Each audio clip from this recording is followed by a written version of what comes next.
Υπάρχουν πολλοί τρόποι για να ανοίξετε την εφαρμογή Word 2013. Χρησιμοποιήστε το μενού Έναρξη. Αν έχετε ήδη χρησιμοποιήσει πολλές φορές την εφαρμογή, είναι πιθανό να βρίσκετε στα συχνά χρησιμοποιούμενα προγράμματα, τα οποία εμφανίζονται στο αριστερό μέρος του μενού Έναρξη, κάτω από την γκρι γραμμούλα.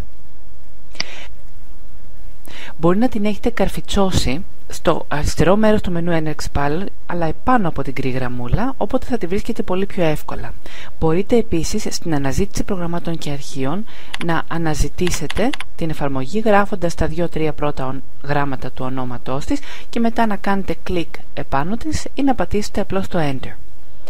Μπορείτε επίσης να χρησιμοποιήσετε τη διαδρομή μενού Έναρξη, όλα τα προγράμματα, να εντοπίσετε το Microsoft Office 2013 και αφού το αναπτύξετε να εντοπίσετε το Word 2013 και να κάνετε κλικ επάνω του για να το ανοίξετε.